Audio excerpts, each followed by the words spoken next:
Gothic rock is a musical subgenre of post-punk and alternative rock that formed during the late 1970s. Gothic rock bands grew from the strong ties they had to the English punk rock and emerging post-punk scenes. Proto-gothic bands include Siouxsie and the Banshees, Joy Division, Bauhaus and the Cure. The genre itself was defined as a separate movement from post-punk due to its darker music accompanied by introspective and romantic lyrics. Gothic rock then gave rise to a broader subculture that included clubs, fashion, and publications in the 1980s. Style, roots, and influences. According to music journalist Simon Reynolds, standard musical fixtures of Gothic rock include scything guitar patterns, high-pitched bass lines that often usurped the melodic roll beats that were either hypnotically dirge-like or tribal. Reynolds described the vocal style as consisting of deep, droning alloys of Jim Morrison and Leonard Cohen. Siouxsie and the Banshees tended to use flanging guitar effects, producing a brittle, cold and harsh sound that contrasted with the psychedelic rock predecessors.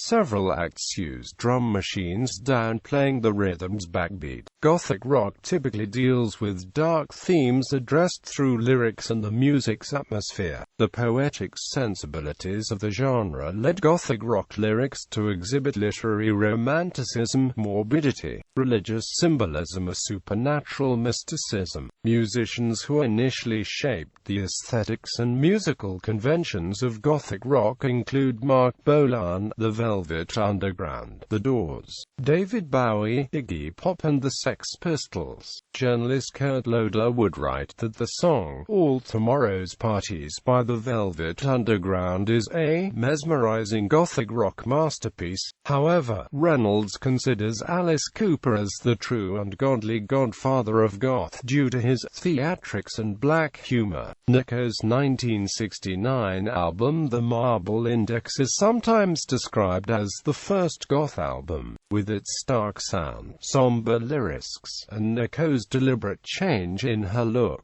The album became a crucial music and visual prototype for the Gothic rock movement. Gothic rock creates a dark atmosphere by drawing influence from the drones used by proto-punk group The Velvet Underground, and many goth singers are influenced by the deep and dramatic vocal timbre of David Bowie, albeit singing at even lower pitches. J.G. Ballard was a strong lyrical influence for many of the early Gothic rock groups. The Birthday Party drew on Arthur Rimbaud and Charles Baudelaire. In 1976, Interview with the Vampire by Anne Rice was published. The main character, although dark, wanted companionship and love. The book, according to music journalist Dave Thompson, slowly created an audience for Gothic rock by word of mouth. The same year saw the punk rock band The Damned debut. The group's vocalist, Dave Vanian, was a former gravedigger who dressed like a vampire. Brian James, a guitarist for the group, noted other groups had safety pins and the spitting and bondage trousers, but you went to a Damned show, and half the local cemetery would be propped up against the stage. History, origins and early development. Critic John Stickney used the term Gothic rock to describe the music of The Doors in October 1967. In a review published in the Williams Record, Stickney wrote that the band met the journalists in the gloomy vaulted wine cellar of the Delmonico Hotel, the perfect room to honor the Gothic rock of The Doors. The author noted that contrary to the pleasant, amusing hippies, there was violence in the music and a dark atmosphere on stage during the concerts. The Doors' lyrics and their audience antagonizing performances have even been seen as the beginning of Gothic rock. In the late 1970s, the word Gothic was used to describe the atmosphere of post-punk bands like Siouxsie and the Banshees, Magazine and Joy Division. In a live review about of Siouxsie and the Banshees concert in July 1978, critic Nick Kent wrote that concerning the performance, parallels and comparisons can now be drawn with Gothic rock architects like The Doors and, certainly, early Velvet Underground. In March 1979, Kent used the Gothic adjective in his review of magazine's second album, Second Hand Daylight. Kent noted that there was a new austere sense of authority to the music, with a dank neo-Gothic sound. Later that year, Martin Hannett described Joy Division as dancing music with Gothic overtones, and in September, the manager Tony Wilson described the music as Gothic on the television show Something Else. In 1980, Melody Maker wrote that Joy Division are masters of this Gothic gloom. When the final album Closer came out a couple of months after the death of the singer, Sounds noted in its review that there were dark strokes of Gothic rock. Not long after, this appellation became a critical term of abuse for a band like Bauhaus, who had arrived on the music scene in 1979. However, the term would not be adopted as positive identity, a tribal rallying cry, until a shift in the scene in 1982. In addition, Reynolds identified the Birthday Party and Killing Joke as essential proto-goth groups. Despite the legacy as progenitors of Gothic rock, those groups disliked the label. Adam Ant's early work was also a major impetus for the Gothic rock scene, and much of the fan base came from his milieu. Other early contributors to the scene included Ireland's The Virgin Prunes and UK Decay. Bauhaus's debut single, Bela Lugosi's Dead, released in late 1979, was retrospectively considered to be the beginning of the Gothic rock genre. According to Peter Murphy, the song was written to be tongue-in-cheek, but since the group performed it with naive seriousness, that is how the audience understood it. In the early 1980s, post-punk bands such as Siouxsie and the Banshees and The Cure included more Gothic characteristics in their music. According to Reynolds, with the fourth album, 1981's Juju, the Banshees introduced several Gothic qualities, lyrically and sonically, whereas according to The Guardian, Juju was art rock on certain album tracks and pop on the singles. The bassist Stephen Severin attributed the aesthetic used by the Banshees around that time to the influence of the Cramps. The Cure's oppressively dispirited trio of albums, 17 Seconds, Faith and Pornography, cemented that group's stature in the genre. The line, "It doesn't matter if we all die," began the Pornography album, which is considered as the Cure's Gothic piece de resistance. They would later become the most commercially successful of these groups. The Cure's style was withdrawn, contrasting with the contemporaries like Nick Cave's first band, The Birthday Party, who drew on blues and spastic, violent turmoil. With The Birthday Party's Junkyard album, Nick Cave combined sacred and profane things, using Old Testament imagery with stories about sin, curses and damnation. The 1981 single, Release the Bats, was particularly influential in the scene. Killing Joke were originally inspired by Public Image Limited, borrowing from funk, disco, dub and, later, heavy metal. Calling the style tension music, Killing Joke distorted these elements to provocative effect, as well as producing a morbid, politically charged visual style. The Damned moved beyond their original punk sound, inflecting 1980s The Black Album with dramatic surges and crooned vocals. Gothic rock thrived in the early 1980s. In London, the Bat Cave Club opened in July 1982 to provide a venue for the goth scene. The same year, Ian Astbury of the band Southern Death Cult used the term Gothic Goblins to describe sex gang children's fans. Southern Death Cult became icons of the scene, drawing aesthetic inspiration from Native American culture and appearing on the cover of NME in October. Expansion of the scene in February February 1983, the emerging scene was described as positive punk on the front cover of NME. In his article, journalist Richard North described Bauhaus, Theatre of Hate and UK Decay as the immediate forerunners of today's flood, and declared, "So here it is, the new positive punk, with no empty promises of revolution, either in the rock or roll sense of the wider political sphere. Here is only a chance of self-awareness,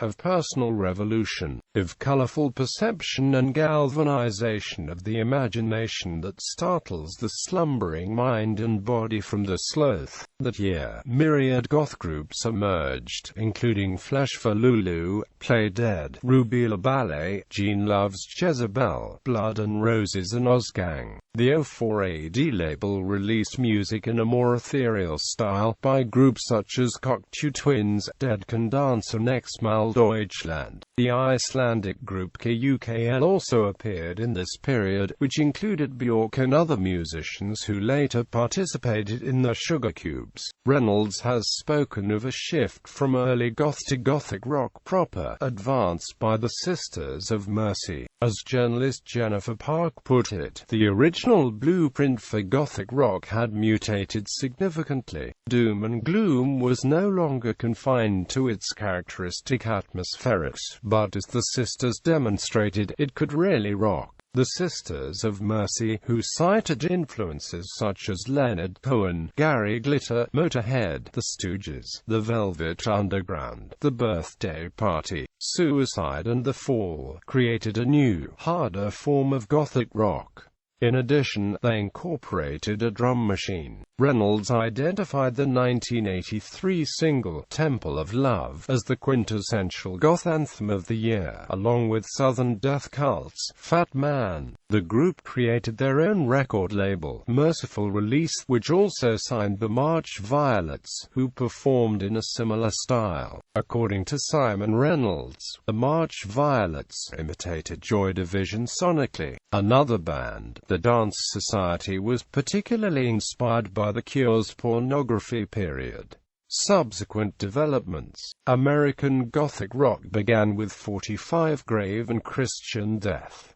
This harder, more punk-influenced style became known as death rock. European groups inspired by Gothic rock also proliferated, including Clan of Xymox.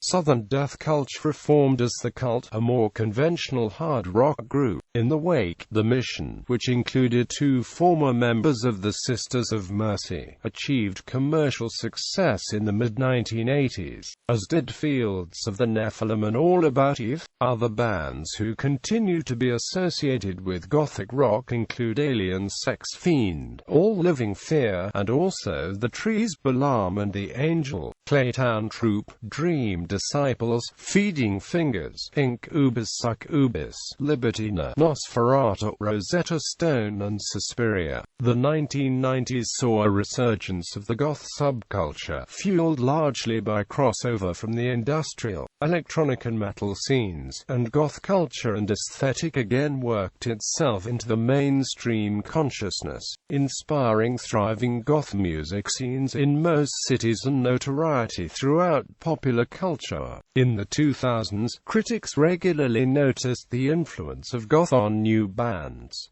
English band The Horrors mixed 1960s garage rock with 1980s goth. When referencing female singer Zola Jesus, writers questioned if she announced the second coming of the genre, as her music was described with this term.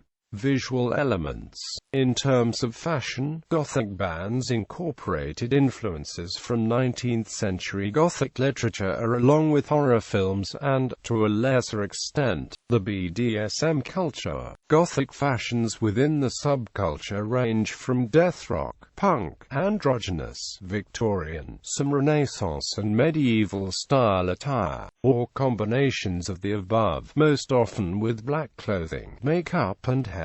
Gothic singers used to crimp the hair in the 1980s. Impact. In the 1990s, several acts including P.J. Harvey, Marilyn Manson, Manic Street Preachers and Nine Inch Nails included Gothic characteristics in the music without being assimilated to the genre. According to Rolling Stone, P.J. Harvey's music in 1993 careens from blues to goth to grunge, often in the space of a single song, whereas American bands like Marilyn Manson combined atmosphere from goth and disco with industrial sound. In 1997, Spink qualified Portishead's second album as gothic, deadly, and trippy. Critic Barry Walters observed that the group got darker, deeper, and more disturbing in comparison to the debut album Dummy. Bibliography. Books. Thompson, Dave. The Dark Reign of Gothic Rock.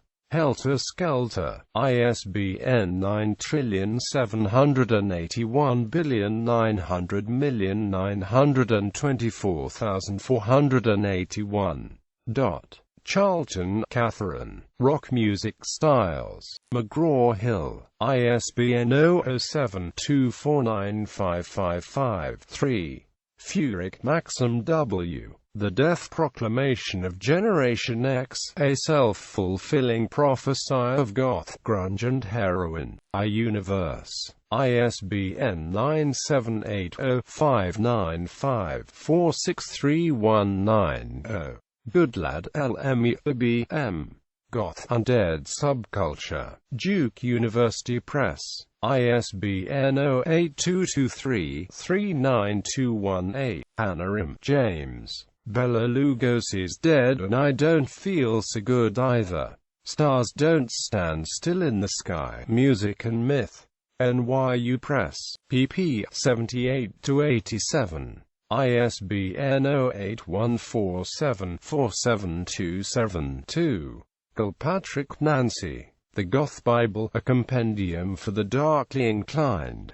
New York. St. Martin's Griffin. ISBN 0-312-30696-2. Melton, J.G. The Vampire Book, The Encyclopedia of the Undead. Visible Ink Press. ISBN 08223-39218. Mercer, Mick. Gothic Rock. Los Angeles, Cleopatra Records. ISBN 0-9636193-1-4. Mercer, Mick. Gothic Rock Black Book. London, Omnibus Press. ISBN 0-7119-15466-6. Mercer, Mick. The Hex Files. The Goth Bible. Woodstock, Overlook Press. ISBN 0-87951-783-2. Reynolds, Simon. Chapter 22. Dark Things. Goth and the Return of Rock. Rip It Up and Start Again. Post-Punk 1978-1984. London, Faber and Faber. ISBN 0-571-215696. Journals. Collins, Andrew. Bluffer's Guide to Goth. NME.